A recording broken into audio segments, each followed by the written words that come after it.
The Southern Alberta Council on Public Affairs acknowledges that we are gathered on the lands of the Blackfoot people of the Canadian Plains, and we pay respect to the Blackfoot people, past, present, and future, while recognizing and respecting their cultural heritage, beliefs, and relationship to the land.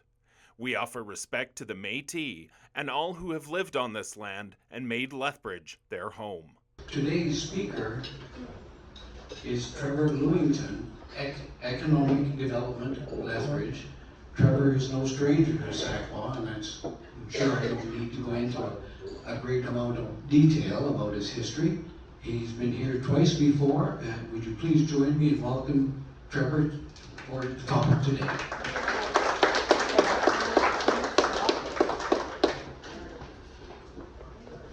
Well, good afternoon, everybody. Oh, that's loud. We'll stand a little bit further back, I think. I appreciate the opportunity to come back and speak to you all. I appreciate this is my third invitation to speak to you on some various topics. And there's a few things going on in the world right now that are probably worthy of conversation. But how is everybody enjoying the golden age of America so far? That sounds like a glowing endorsement. So, we've got this strange situation where you have a president of the United States that's been elected, duly elected, legally elected, on a platform of upending the global order that for the last 70 years has benefited the global economy like never before. And we have a president who's basically now in control ostensibly of every branch of government in the United States, right? There's a slim majority that Republicans control. And so this is a time when, in his mind, he's going to implement the campaign upon which he was elected. And I think that's an important point. Nothing that is happening right now is a surprise. Everything that we're seeing unfold is exactly what he said he would do while he was campaigning and in the America First memo. So, companies ought to have been paying attention in September, October, November, because a lot of these things were telegraphed in advance.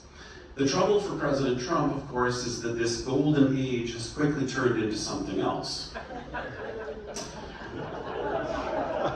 Because his approach has not been to engage traditional allies or perhaps work within existing systems, and countries like Canada haven't played nicely in the sandbox. And so what he's finding is that there's some things that are happening that perhaps he didn't anticipate. And so when this journey began, it started out as a border security issue. Right? This was all about national security, and that's an important point. And we'll talk about that in a second. But what was the primary issue? Why was Trump focused on tariffs and punishing Canada? What was the terrible thing we were doing? 40 kilos of fentanyl. Fentanyl, right? We're killing Americans with fentanyl. And we're allowing people to cross illegally into the United States. The problem is, the US government's own data contradicts that statement. There is more fentanyl and more illegal migration from the United States into Canada than the other way around. That's not Trevor's opinion, that's US Border Patrol's own statistical data. So last November and December, when tariffs were first threatened and first implemented, Canada was required to recommit to a border package we'd already announced. So we won, and we got a reprieve. Tariffs were waived and paused by simply re-announcing a commitment we'd already made. Perfect. And the one other thing we were required to do was to appoint a fentanyl czar. And you can see the top two candidates on the screen there who were appointed to that role, right? So by making that small investment, a former RCMP commander was appointed as our fentanyl czar to help manage the US border and work actively on those programs. That gained us a pause in tariffs, and that was enough to force the US government to step down. But I think it's really important that we understand the mentality, because it really has very little to do with border security at all, because there is no issue. Now, should we improve border security? Should we reduce that flow to near zero? Absolutely. But I want to read the top quote on the screen for you, just in case you can't read it. After we destroy the Canadian economy, their will to resist will erode.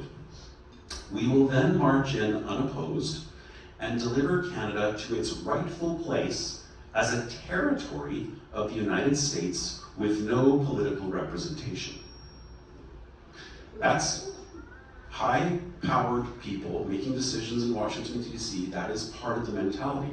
around this 51st state, annexation, taking over Canada's resources. Those are the statements they make publicly about where Canada belongs.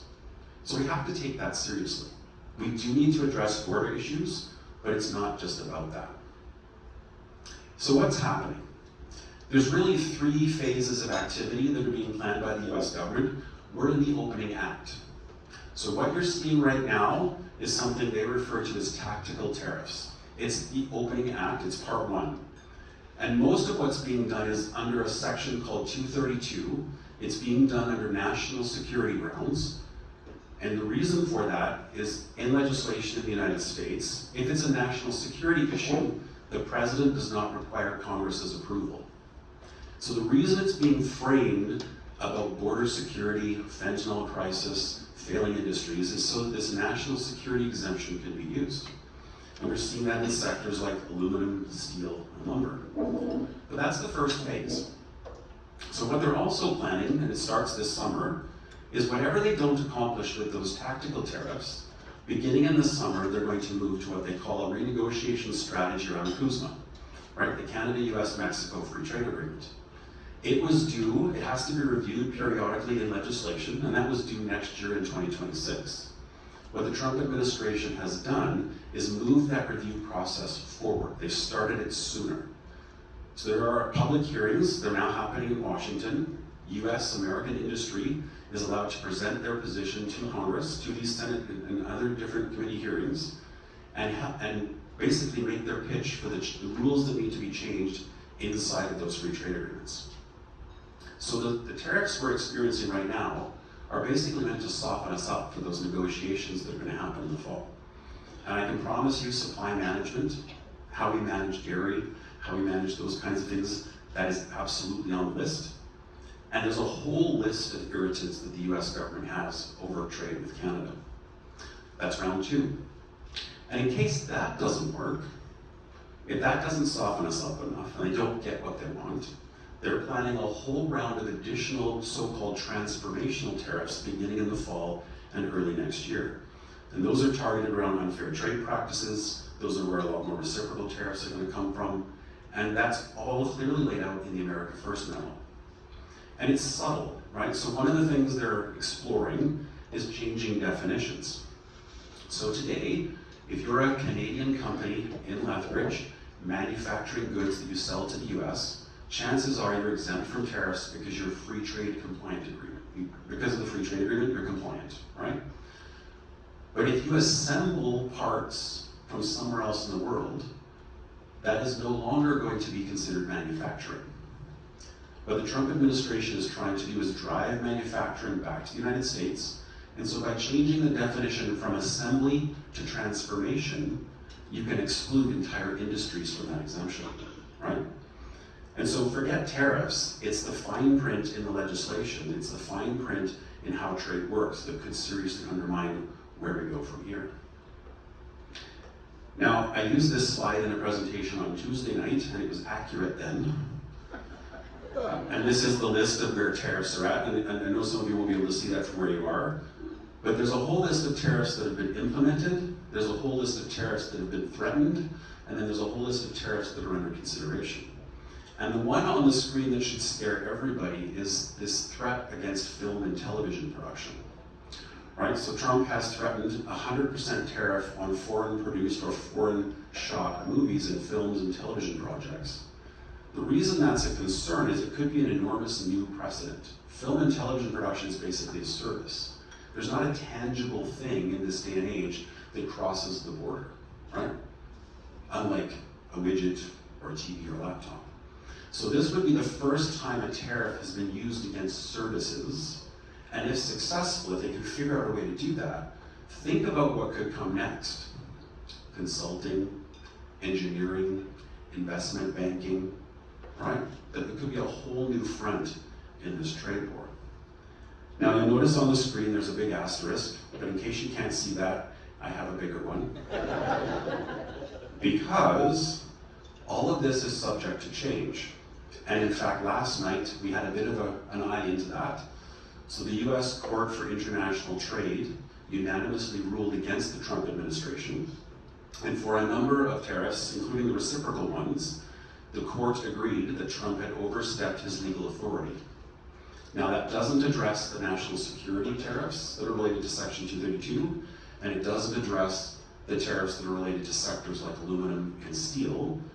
But to have a court very clearly, unanimously tell the president that he's out of line is a good first step. It's going to be appealed a number of times, but it's an initial sort of dent in the armor and hopefully changes their direction a little bit. And that happened late last night. So literally this is happening day by day, hour by hour. Every time I stand up to do a presentation, and I've done a number over the last few months, literally as I'm standing here, something changes on my cell phone as I'm talking. That's the world we're living in right now. So if you're a manufacturer in Lethbridge, if you're Southland Trailer, right? If you're Pratt & Whitney, how do you make informed decisions? How do you decide what your capital budget should be next year? When I truly can't tell you what the rules of the game will be this afternoon, never mind next week or next year, right? So that uncertainty, unfortunately, is creating some challenges for us. And here's what ATB Economics says is the scenarios for economic growth in Alberta. So this is Alberta specific. And they started the year expecting Alberta's economy to grow about 2.7%. That's the big blue bar on the far left. But they said a more realistic scenario, given all of this uncertainty, is probably 1.5. And a worst case scenario is that light blue number of 0.5. So basically, ATB Economics is saying this year, we can basically expect less than 1% economic growth. That's a concern because most governments count on economic growth to fuel the tax engine, right? And next year, assuming all things being equal and we navigate our way through some of this, you know, the pessimistic scenarios, we would probably still see about 1.3% growth. So not the end of the world, but this was created, this forecast is from the first quarter, so it does not include the impact of what's happened to the price of oil in the last month or so, right? The price of oil is significantly lower than the target that the government of Alberta needs. So that is a concern that's not reflected here. But you know, essentially what we're looking at is a slower period of growth for the next couple of years. We, in Alberta, will likely avoid recession, so that's the good news, but there's still enormous risk there. And as much as I'm paid to talk about diversifying the local economy, if we think about the Alberta context, oil and gas is the thing that really matters most, right? And so if you look at this graph, don't worry about the numbers so much. The big blue bar is energy-related exports to our international markets. The orange bar is everything else combined. So when we talk about Alberta's economy, we are still fundamentally dependent on that big blue bar, which is energy-related products, oil and gas. And where do you suppose about 96% of the big blue bar goes? It all goes to the United States, right?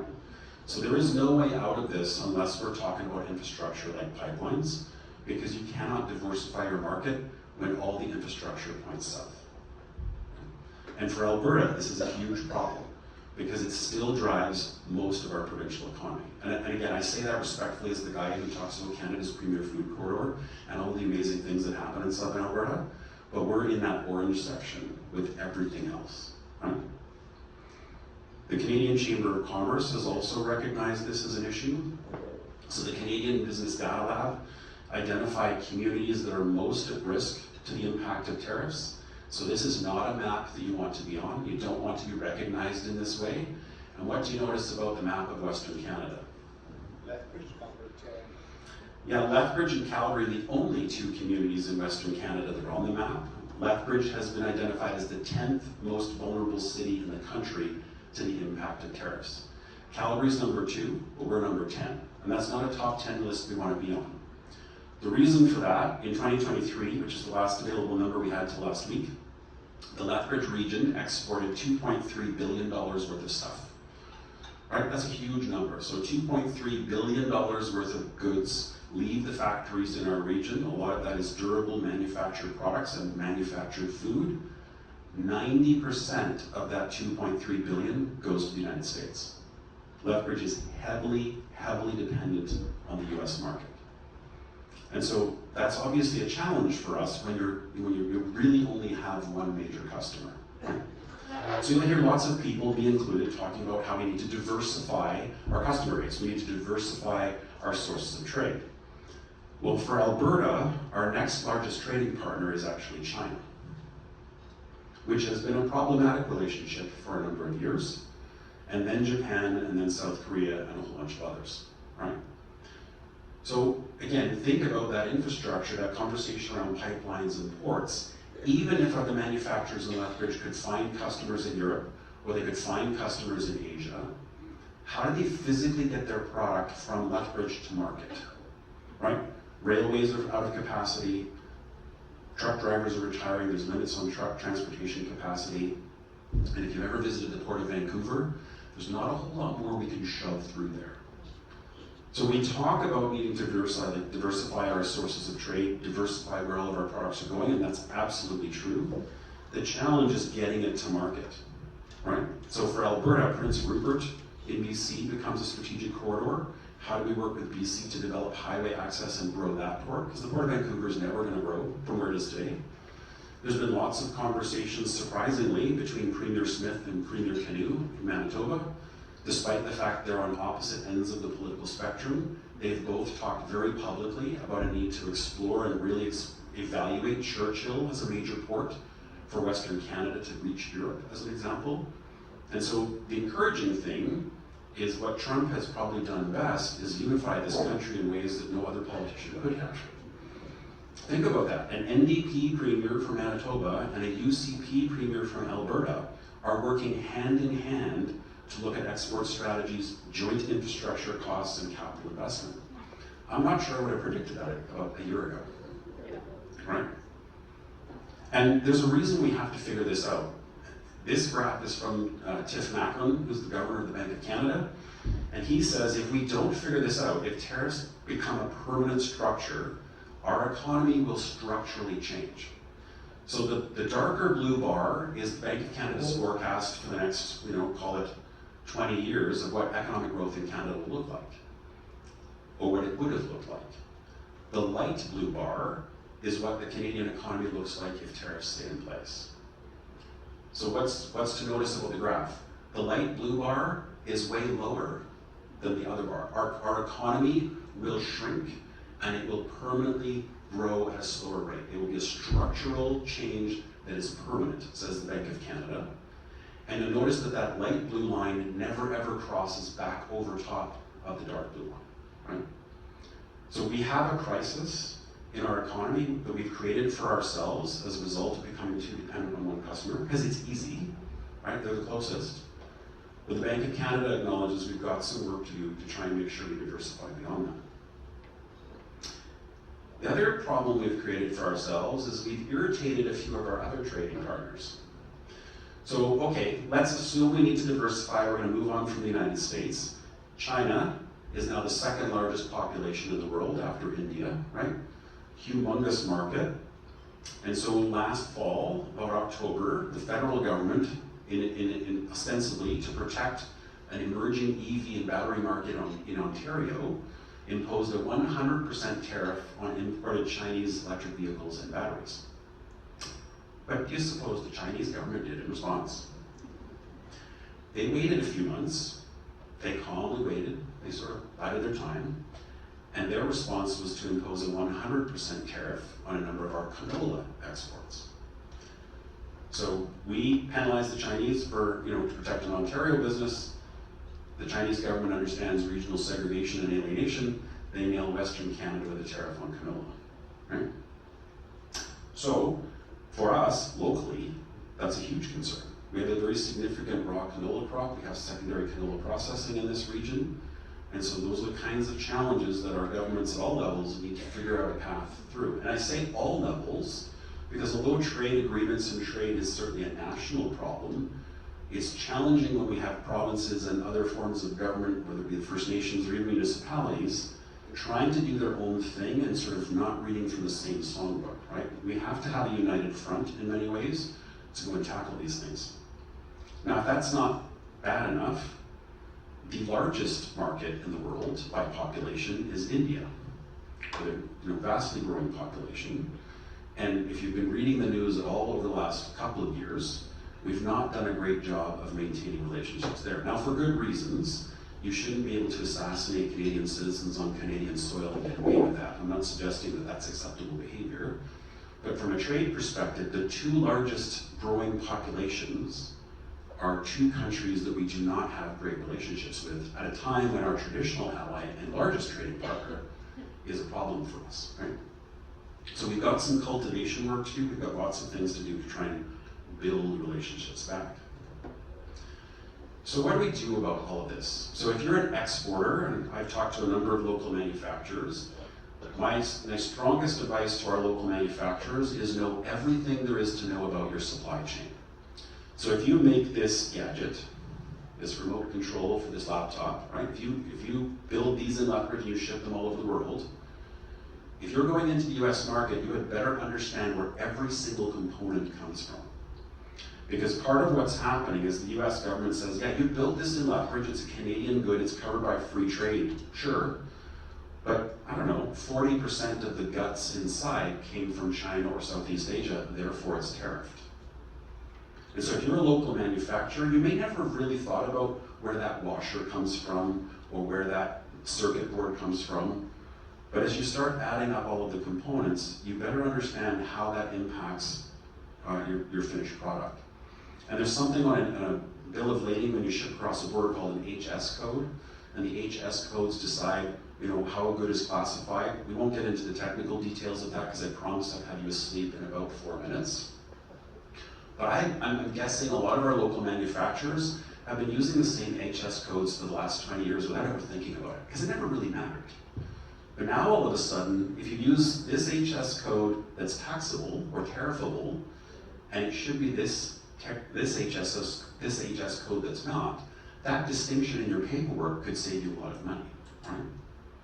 There's also something when you ship goods, and if any of you have worked in buying or receiving things called an Incoterm. How many of you have heard the term FOB or seen that on an invoice, right? It means free on board. It's totally used wrong by most people because it only applies to ship transportation, yet trucking companies still use it, which boggles my mind. But Incoterms are legally binding. And so again, people use these terms without understanding what they mean. Some Incoterms put the burden of taxes and tariffs on the shipper, and other Incoterms shift legally that responsibility to the receiver. So again, I'm encouraging companies to go back and check their HS codes. Are they using the right one? Do they understand what they mean? And FOB is a perfect example, because I still see today trucking companies using FOB. FOB stands for free on board, and what it means is the goods passing the rails of a ship. So if you have FOB on an invoice related to truck transportation, it means nothing, legally. Yet, again, we use these things interchangeably without understanding the implications, right? So our manufacturers locally, if we're exporting products, we need to dig into the details and really understand what's going on. What about municipalities? So I saw a couple of councillors slide in the back on local city council, right? So what do municipalities need to do? Well, my advice is to keep some powder dry.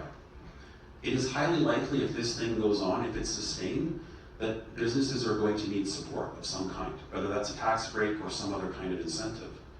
So most of you know I'm the mayor of Sterling, right? 20 minutes down the road. We've given our administration direction to 5% budget savings for next year. We asked him literally, coming into this fall budget cycle, what can you cut to deliver 5% back in case we need that kind of a buffer? And I think governments need to be thinking about that. We need to be looking at incentives and supports for business. What is actually going to make a difference and incentivize business to invest in uncertain times? How are we reducing the regulatory burden? Now, we all say we should reduce red tape. What does that actually mean, right?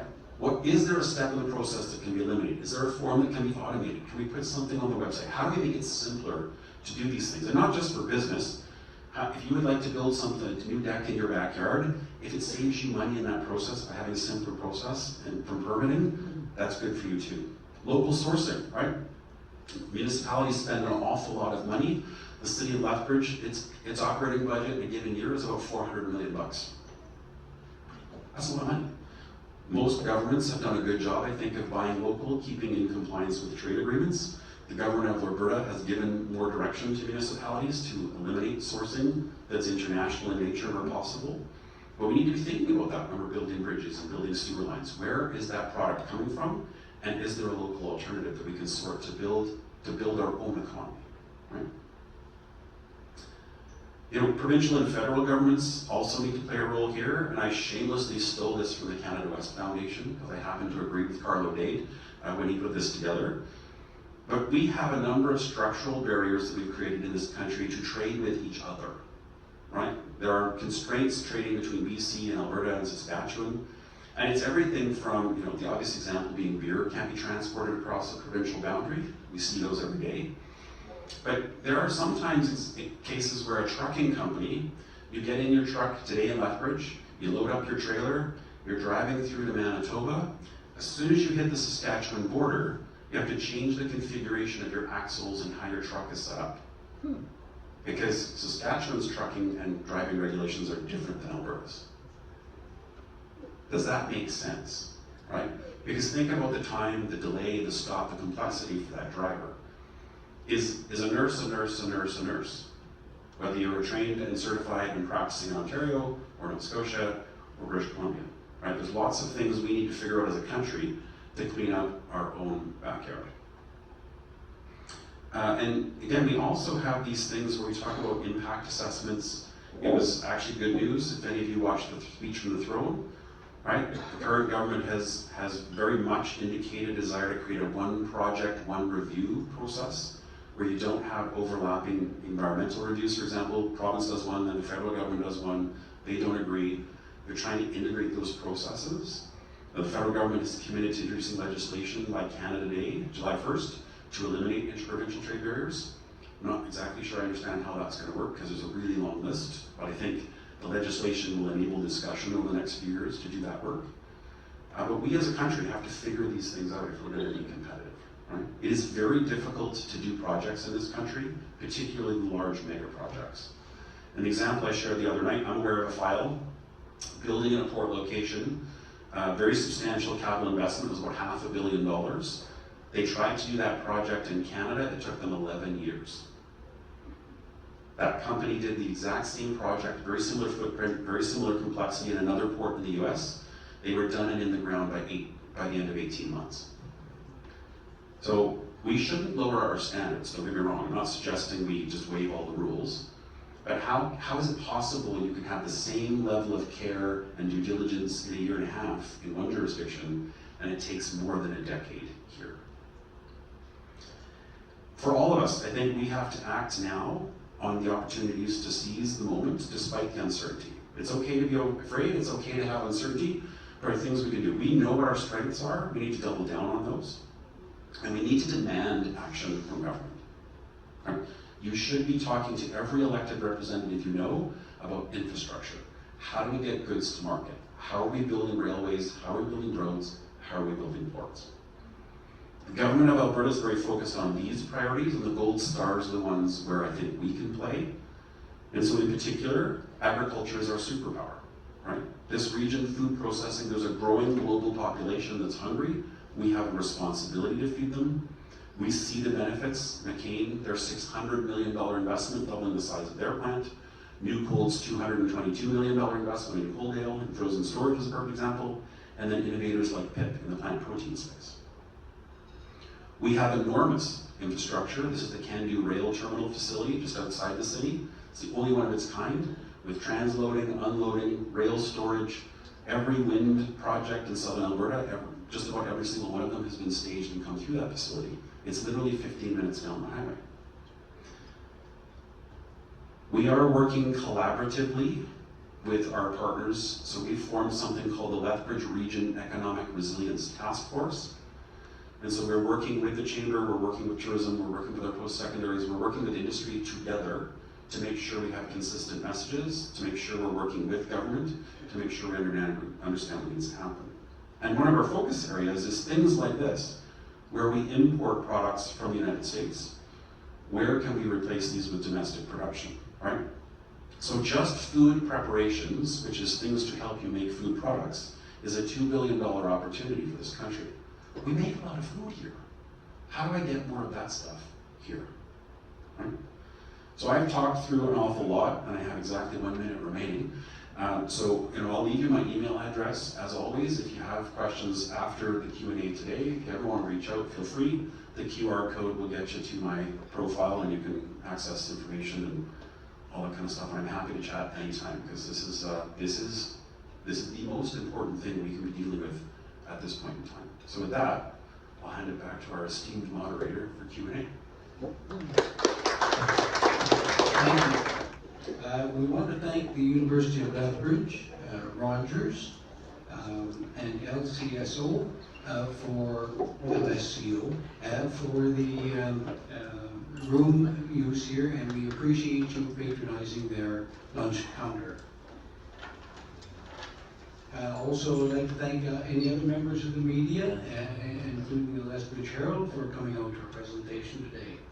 It's time now for our speakers, our questions and answers. I would ask you to line up here on this side of the room. Please don't do as I did. I forgot to introduce myself at the start of the presentation. My name is Gord Grimes. So please introduce yourself and briefly ask your questions of Trevor.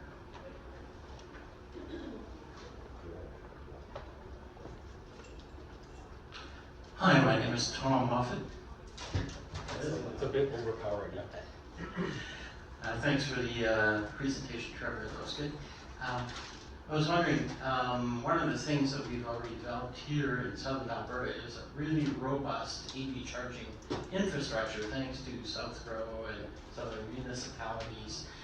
So on the tourism side, are you promoting that this is a destination for EV drivers? Thanks for that question, Tom. I think the answer is yes. So whether it's Peaks to Prairies, there's a number of networks. There's a number of groups working really hard to make sure you can get across every major roadway, north to south, east to west, through not just EVs. And I think the tourism piece is an important thing to highlight as well. We talk about, Canadians have talked about this idea of elbows up, but my colleague Erin in tourism is like, yeah, elbows up, but arms open. Because we still want to welcome American guests to this country. We still want to, grow the tourism sector. And, a perfect example of that is the American flag that flies at the Tourist Information Center on Scenic Drive. They've received an awful lot of phone calls and hate mail about needing to take that down. I'll leave it with you to think about, as a border city, whether that makes some sense in terms of what we're trying to accomplish. But yeah, EVs and tourism, critical to this whole story.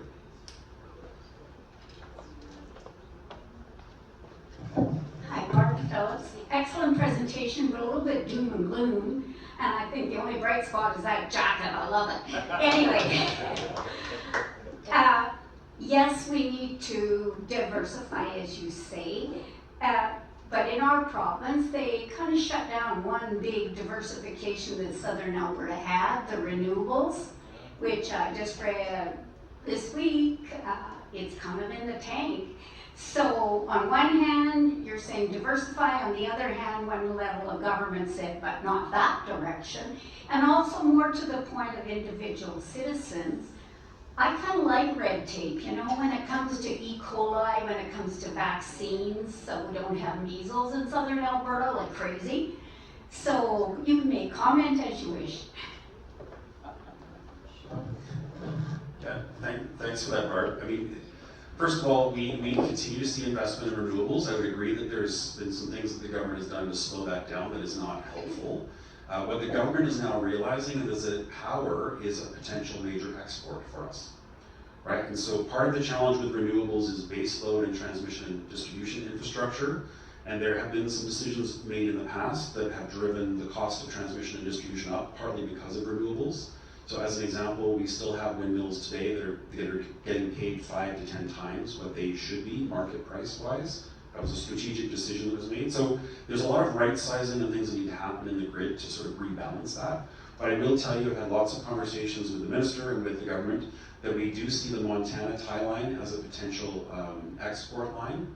And the city of Great Falls told a great story. They had a massive snowstorm a number of months ago, and their power was out in the whole community. And they're very grateful, actually, because they would have been out for weeks had it not been from exported power from Alberta.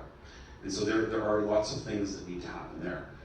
Totally agree with you that I didn't say lower our standards. I also don't want E. coli. I want my grandchildren to be able to go to a daycare that's certified and licensed. But I think we do need to challenge whether or not all of those processes make sense and whether or not they line up. And so the example I'll give you is a renewable energy one. There was a solar farm being built out near Vauxhall. It was a modest $60 to $70 million investment. And on the same day, they had one inspector from a federal government department that the electrical code requires the fence to be buried into the soil by about 18 inches. Later that same day, they had a provincial inspector show up that said, no, the fence have to be 6 inches above the ground to protect the critters so they can go underneath. So if you're the developer of that solar project, you have two different levels of government with two completely different requirements. You can't do both. It is impossible to satisfy both of those, right? And so there's regulations like that we simply have to come to agreement with what it is. Because it took that company a long time to redo the fence because they thought they were compliant over here, and they literally had to rip it down and do it again to be compliant over here. Right? So those kinds of things, we need to figure that out and get rid of those. So good job you have a microphone. Yeah, really. I can bend my knees. I can see this. One thing I noticed that didn't really get talked about was cattle. Now, my memory is that when the free trade agreement was negotiated, the cattle industry in Canada came out relatively well as far as moving goods and moving animals across the border back and forth. And I also do remember really well that there were outfits like RCAF in the States who have been screaming about that ever since the ink started to dry.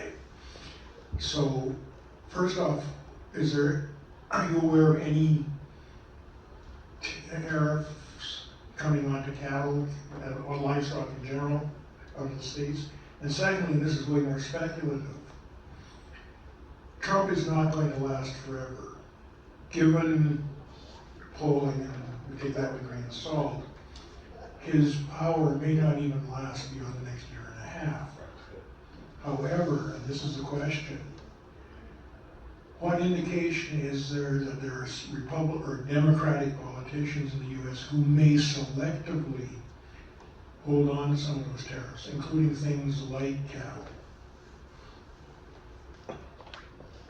So now would be a good time to show you my Trump 2028 shirt. Is that what you're saying? Never say never, right? Who knows?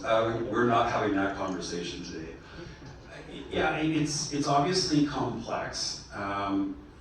What I would suggest to you is that the trading relationship we enjoyed with the United States up till this year is never going to be the same. So I would agree that regardless of who is sitting in the White House, regardless of whether it's Republican or Democrat, what we're seeing is a total change in the nature of the relationship between Canada and the United States.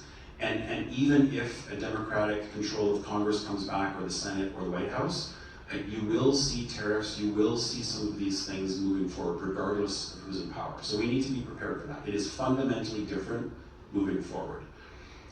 From a cattle-specific perspective, you're absolutely right. There are organizations like RCAF who were cheering, border controls, sourcing, points of origin, labeling requirements.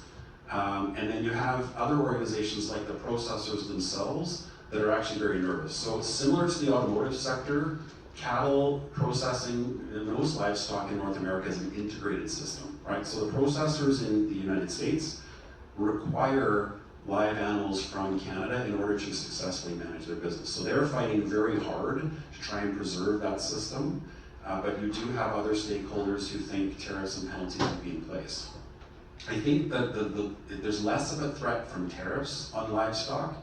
The bigger threat is in things like country of origin labeling and some of the requirements around what vaccines can be used in animals and those kind of things. So, if it's too hard for me to win the tariff battle, I'll just bog it down in bureaucracy and other requirements that are tough to comply with. So yeah, I think livestock for us, this region clearly is a high priority. The government is working on that. There's lots of activity in that space, but it's definitely a moving target at the moment. Thanks for the question.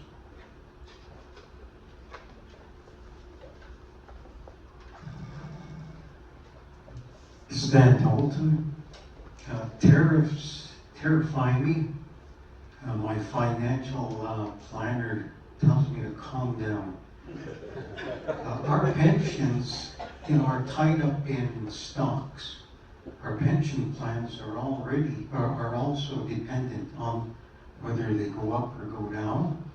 And last I heard was that there's going to be a big taxation, another tax, on that, an income that we put in all our lives.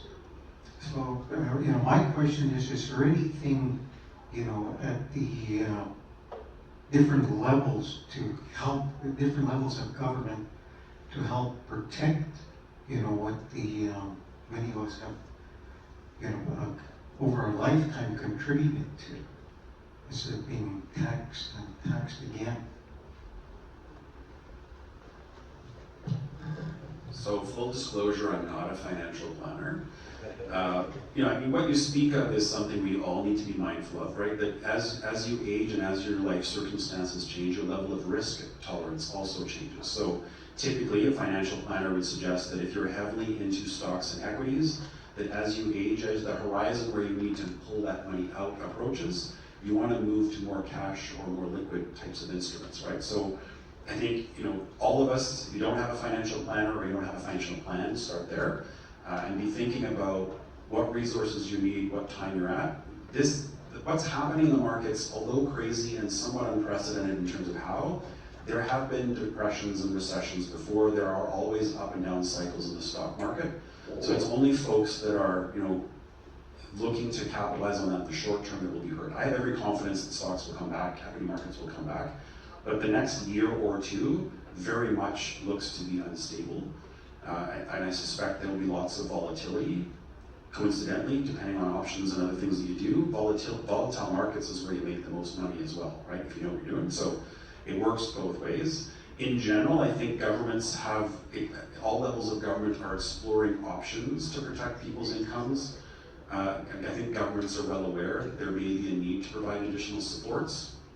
We've got some precedents from the pandemic, programs like CERB and other things, not without their challenges and issues, but we've at least now got some precedent on if widespread financial support for people is required, we've got some mechanisms in place to do that. And I think governments are very aware, and like I said, our direction in Sterling to our CAO is we recognize we may have to do something next year, right? People may not be able to absorb a tax increase or even increases to fees, and so if we have to find efficiencies and cost reductions so that we can just squeeze more out of our budget, then we need to be mindful. And so it may not be a subsidy or a support directly to people, but if we can hold all of our costs flat or continue to, we've been very conscious not to increase tax rates for the last 3 or 4 years.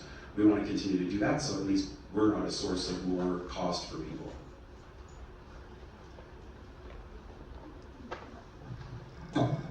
Gail Stephenson.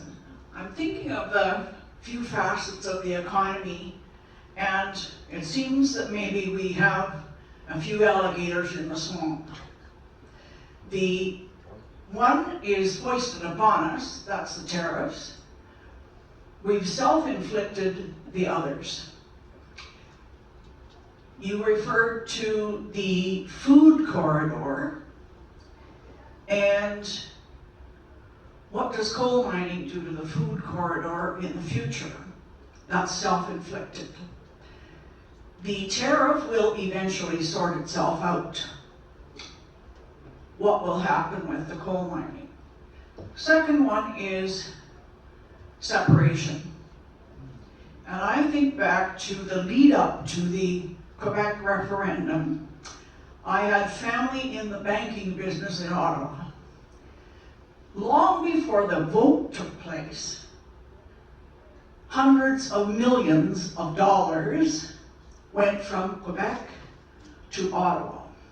Over 700 corporate entities moved out of Quebec, never to go back. Mississauga was a lazy little part of Toronto. It became a metropolis.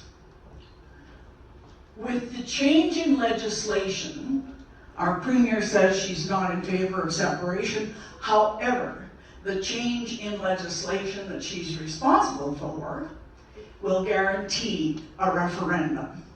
Instead of requiring 600,000 signatures, It's now fewer than 200,000. So we're faced with a separation vote. What does that do for the economy? Montreal, for example, has never recovered. Never. What's the future here?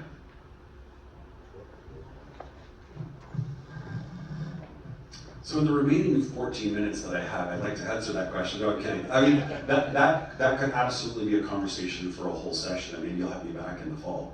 To speak to the coal mining specifically, clearly there are concerns, right? And there are a number of people in this region that have expressed those loudly to the provincial government. The risk of selenium contamination in municipal water systems, in that we have a multi-billion-dollar agri-food industry here.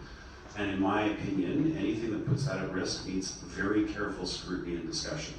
Having said that, I am not a scientist, so I am relying on the regulator, and the various government agencies that are there. And I think what you're seeing is a lot of debate on both sides, and it's really important for groups like this, any community stakeholders, to be very loud about their perspective, sharing their data, sharing their information, educating people, because that decision is going to get made, and we need to make sure that we are all a part of that process. Separation, it likewise comes with enormous risks. I think you need to look no further than Brexit to see what happened to the UK economy, which has never recovered from that decision. I was born in the UK, so I'm an immigrant to Canada. I'm now a Canadian citizen, but that's where most of my extended family is. And I can tell you there are some of them that still firmly believe that was the right call. Even though they're poorer because of it, they still believe the autonomy and the control, right? That the ability to set their own destiny and so forth was worth the pain. And so you're gonna, again, I think very soon, have a very robust debate and discussion on that topic, and I think people need to get involved and really think about the consequences. And both sides, candidly, I've engaged on the internet mostly for sport, because it's fun. There's a lot of misinformation from both sides, right? And people throw out stats and they throw out reports and they throw out this, but when you dig past, it's a lot of unsupported information or very tangentially connected. So I think it's incumbent on all of us to ask really tough questions, because the consequences are massive, right? My personal opinion, so this is Trevor's opinion, not the organization's opinion, is that separation is a fool's errand. From an economic perspective, right? Politics aside, a smaller economy that's landlocked, yes, it can have access to ports, that does us no favors. And I will tell you from an investment attraction perspective, Canada has a great brand. Canada's known globally, we're known for our food safety, we're known for our regulatory environment. Most people outside of that do not know Alberta. Alberta has almost no brand internationally, except for perhaps Banff, the Calgary Olympics, or some other things. And I promise you, no one ever knows what a Lethbridge is. Right? So there's a reason we call it Canada's premier food corridor, because that's the part that resonates, right? If we call it Alberta's premier food corridor, our international investors wouldn't know what that is. And so, again, Trevor's personal opinion is anytime you're a part of a smaller thing, you are at much more risk and much more susceptible to the ups and downs of the market. And so I think we have to be extremely cautious. We have to challenge the statements that people are making and really make sure they're thinking about the facts. And there's lots of facts out there, because we've seen these kinds of, to your point, just the talk of Alberta separation has chilled investment. It's already happening. And that's just the conversation, right? And so we need to be aware of the risks, and Quebec is a perfect textbook study. And yes, Quebec has some things Alberta doesn't, right? They have their own provincial pension plan, they have provincial police force. They also have among the highest tax rates in the country to pay for it all. And so, again, it's a decision we all get to make. It's a trade-off. Do you want autonomy? Do you want control? Do you want to set your own path? Do you want different shared values in a way? But there's a cost to some of those things. And so that, I think, is going to be the debate for many months moving forward. But I'm happy to chat offline outside of this conversation further.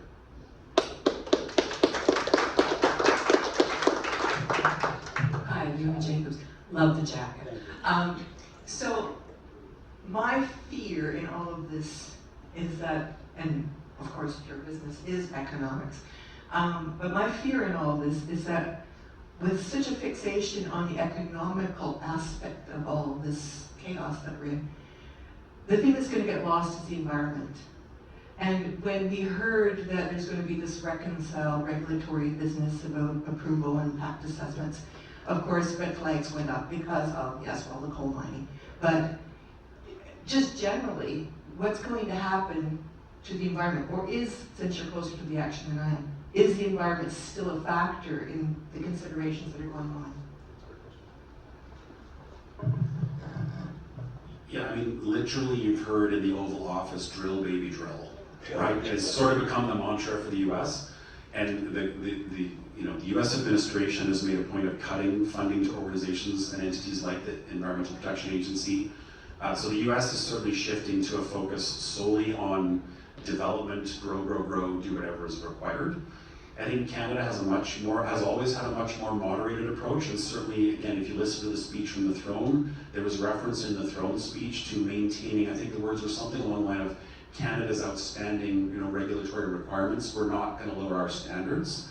Again, I think it comes back to groups like this, to US citizens, to hold governments to account, that if you see a desire to weaken some of those things, that we're screaming loud about what has to happen, right? I mean, I think about drinking water, I think about the vistas, I think about all of the things we enjoy in the natural environment in our region.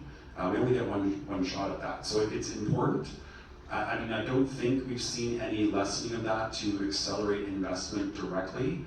Lethbridge has there's two individuals who are industrial approval engineers for Alberta Environment and Protected Spaces, and both of those gentlemen apply the same rigor and the same requirements to every person I bring to them. That has never, the dollar value doesn't matter. I wish it did sometimes, but it doesn't. They still hold them to account and their permits, and it all looks the same. But again, there will be pressure, right? As we feel the economy sliding, what do most people care about? Being able to feed their family and pay their bills. And so, that's the discussion back to the coal mining. Again, the Crow's Nest past has had some challenges. There are people there who firmly believe that the job, the ability, and we can argue about how many will be created and what they're actually worth. But if I believe as an unemployed person that job is worth whatever it takes to get me employed, then yes, the environment, is perhaps a secondary consideration for that individual. So again, as a society, we've got to make those trade-offs. We've got to have those tough conversations, for sure.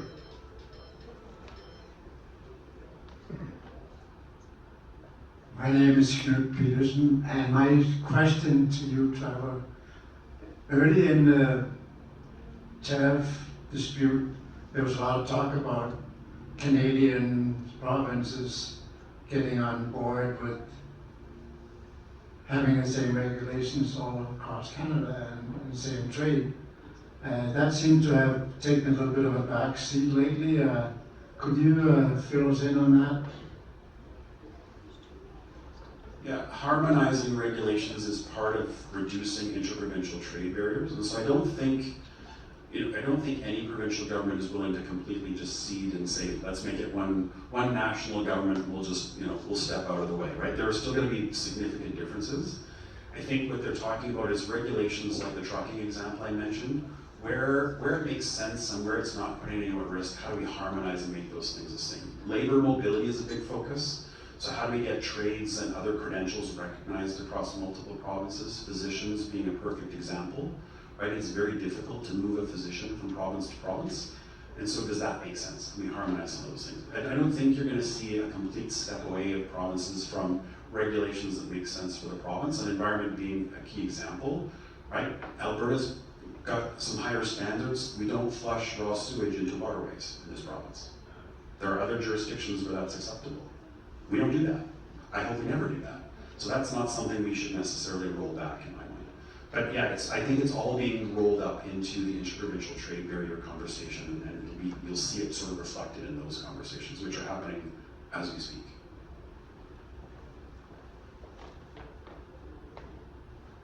Me again. Thank you for a follow-up question and observation. You mentioned the Alberta regulator, that you check in with them, and information is important. There's information on both sides for selenium. I think it's important to know, first of all, the regulator has employment in the Premier's office. Secondly, Northback met with the regulator a month before the announcement was made to accept drilling. But more importantly, selenium. There is no science anywhere in the world that will remove selenium from water. And can you imagine that if somebody had the key to unlock selenium from water, imagine how wealthy that company would be.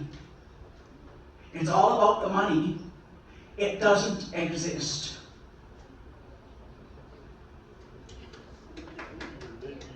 Oh, man. I didn't hear a question there, so I'll let that stand for itself.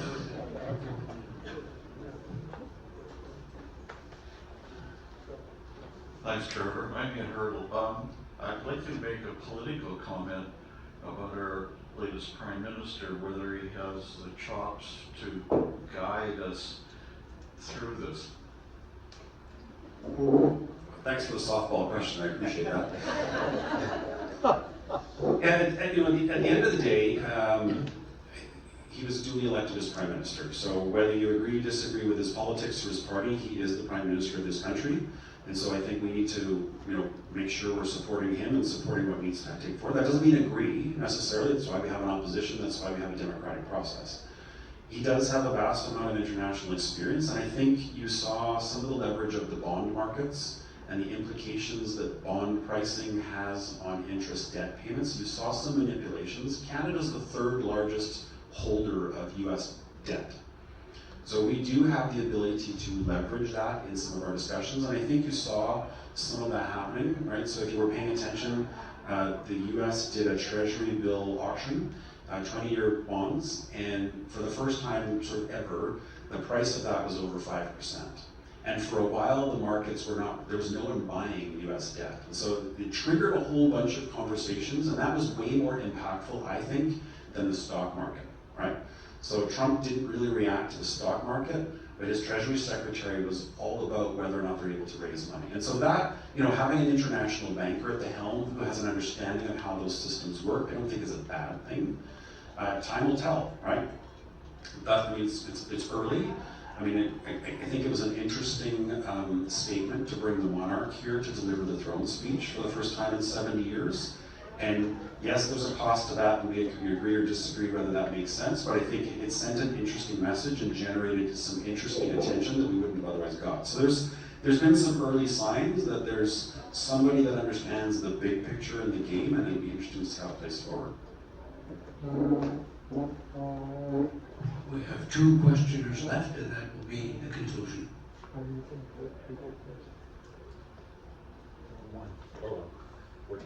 Again, thank you, your question. My name is Richard Townley. Spring's speech made many references to pipelines, railroads. Somebody's got to pay for that. And national debt is high. How do you think it will actually be paid for?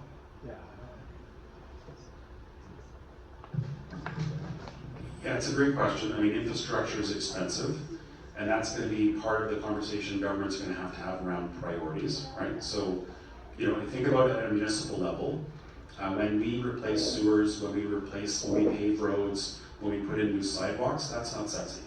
That doesn't get you a lot of votes. That doesn't get a lot of interest typically. Leisure centers, performing arts centers, really big shiny stuff is what gets people's attention. So, you start talking about railroads and highway interchanges and ports, and the eyes glaze over and people sort of pass out, right? So I think it's important that we understand the importance of it. The pipeline that the federal government built for $34 billion is a good example. There are tolls on that pipeline that are recovered from industry. Are there similar pay for use, deferred capital kinds of models? That could be one. It's not necessarily always popular, but P3, right, where there's private and public sector, there are examples of where that can be useful in bringing private capital to the table. I think that can be managed extremely carefully. But yeah, we have to have a tough conversation as a country. What matters to us? Where are we going to invest those limited dollars? And are there things that we need to cut or reduce to fund these strategic investments? I'm glad it's not me having to make those decisions. Trevor, you talked about a softball question. I got a pickleball question for you.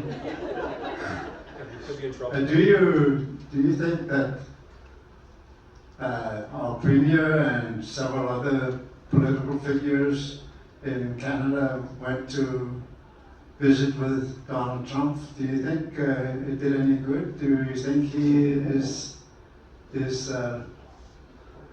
liable to take that into account when he makes decisions? It's a great question. Yeah, I mean, I think there's an opportunity, right? So this administration works very much on personal relationships and are less reliant on data in order to make their decisions. And so there has been a clear push by a number of Canadian politicians, Premier Smith among them, trying to leverage some of those personal connections. The Council of State Governors is a perfect example, which Alberta participates in. The Pacific Northwest Economic Region, PNWER, is another multilateral organization. I'm going to admit to you that I'm going to Great Falls in July and crossing the border because there's a conference there, and I think it's incumbent on all of us, if we have a connection or a relationship, to help educate people on our economy, on trade. So, in my mind, the Premier was right to do that and to, try and push the agenda and try and raise awareness. Like I said, no one in Mar-a-Lago probably knew what an Alberta was. Hopefully they did after that.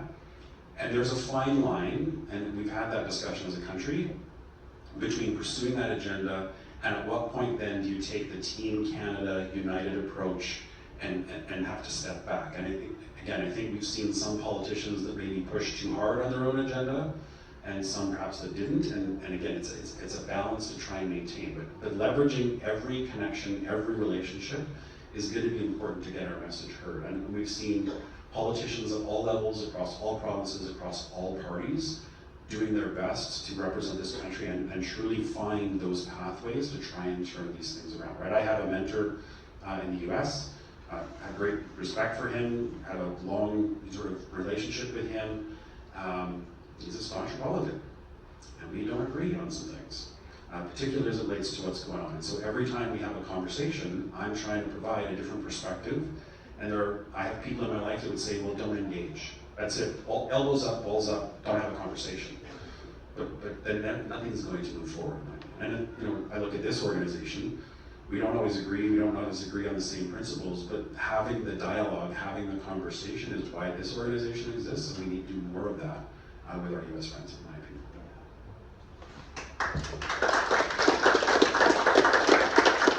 Thank you, Trevor. Wonderful presentation. Before I ask you for a takeaway for today, I'd like to remind the audience that Tuesday, the 3rd of June, is the next SouthGrow session. Trevor, your takeaway? Be loud. Whatever it is you're advocating for, whatever it is you believe in, find the information, find that elected representative, and be loud. Because if you're not heard, they will just assume, right? And I say that as an elected person. In my municipality, and I think I've told you this story before, we'll hold public hearings. So when we updated the land use bylaw, which is where I tell you what you can do with your own private property, nobody shows up. When we pass a tax bylaw, which is literally where I reach into your pocket and take money out, nobody shows up. Do you want to know what the most attended, fullest meeting of our council in 12 years ever was? The cat bylaw. So, if I use public engagement and that feedback as my litmus test, the most important issue to my constituents is how we deal with feral cats. I don't think that's true, but if I just use audience size as the measuring stick. So, get informed and get loud. Thanks very much for having me.